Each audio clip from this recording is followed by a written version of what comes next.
When they drew near to Jerusalem and came to Bethphage, to the Mount of Olives, then Jesus sent 2 disciples, saying to them, "Go into the village opposite you, and immediately you will find an ass tied and a colt with her. Untie them and bring them to me. If anyone says anything to you, you shall say, 'The Lord has need of them,' and he will send them immediately." This took place to fulfill what was spoken by the prophet, saying, "Tell the daughter of Zion, behold, your king is coming to you, humble and mounted on an ass and on a colt, the foal of an ass." The disciples went and did as Jesus had directed them. They brought the ass and the colt and put their garments on them, and he sat thereon. Most of the crowd spread their garments on the road, and others cut branches from the trees and spread them on the road. And the crowds that went before him and that followed him shouted, "Hosanna to the Son of David! Blessed is he who comes in the name of the Lord! Hosanna in the highest!" And when he entered Jerusalem, all the city was stirred, saying, "Who is this?" And the crowd said, "This is the prophet Jesus from Nazareth of Galilee."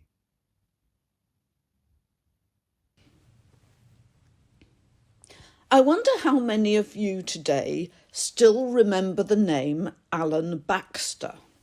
In the Winter Olympics of 2002 in Salt Lake City, Baxter, a Scottish skier, defied all expectations in winning Olympic bronze in the slalom event, a truly astounding achievement for one of our native skiers. On his arrival back in his native Scotland, people turned out in their droves to give him a hero's welcome. Seeing the television footage of his triumphant return, I couldn't help wondering how many members of that ecstatic crowd had any previous interest in or knowledge of competitive skiing.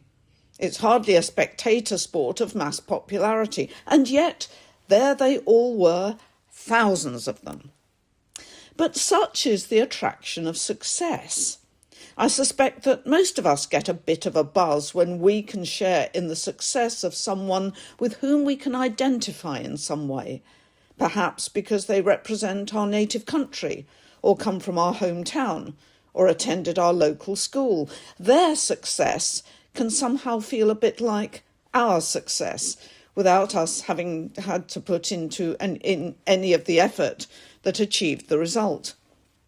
The problem is that that kind of adulation has neither roots nor depth. It is fickle and ephemeral, and, like candy floss, can dissolve into nothing within an instant. Because the magnet of attraction in those kinds of cases is the success itself rather than the person who achieved it. Which means, of course, that when success is superseded by failure or by some kind of disgrace or disappointment, such enthusiasm has a habit of melting away just as rapidly as it materialised. Only a short time after his triumphal return to Scotland, Alan Baxter was unceremoniously stripped of his Olympic medal after failing a drugs test, and the speed with which he was transformed from hero to villain was quite astonishing to see. Nobody wants to be associated with failure, and adulation of that kind can all too easily turn into active hostility, because if people end up feeling cheated or duped or let down in some way or made to feel foolish because their trust was misplaced, they can suddenly start taking it very personally indeed.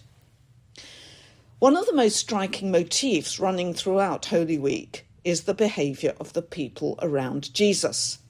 Because as Jesus' own fortunes change as the week progresses, so does their conduct towards him.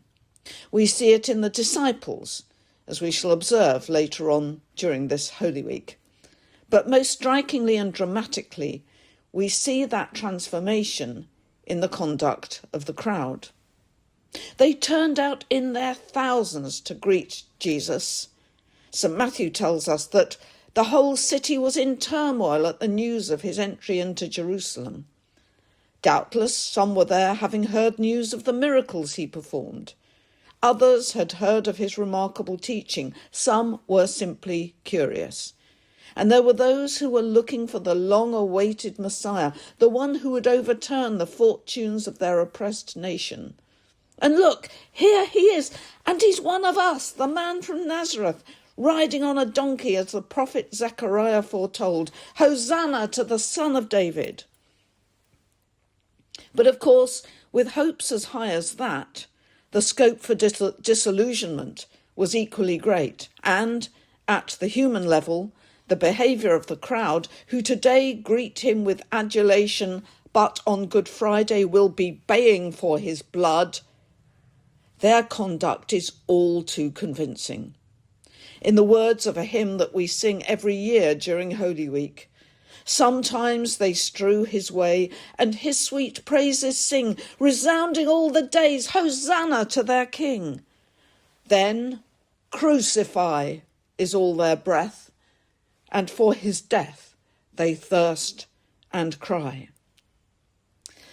And what of our own journey into Holy Week? What kind of a week will it be for us? How far are we ready to accompany Jesus on the road that lies ahead of him? Are we ready to spend that time of quiet intimacy with him on Maundy Thursday, when he spent a final meal with his friends, washed their feet, and gave himself to them in bread and wine? Are we ready to keep watch with him as he prays in the Garden of Gethsemane before his arrest? Are we prepared to face the bleakness, the desolation, and the utter black despair of Good Friday? Are we ready to recognise that the darkness in the hearts of those who demanded his death is the same darkness that resides deep in the heart of each one of us?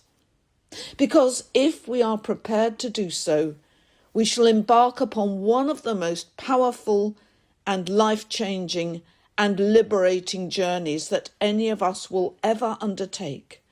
A journey that takes us not only into the heart of darkness, but beyond it. But in order to start that journey, we first need to be able to recognise our own faces within that crowd. Amen.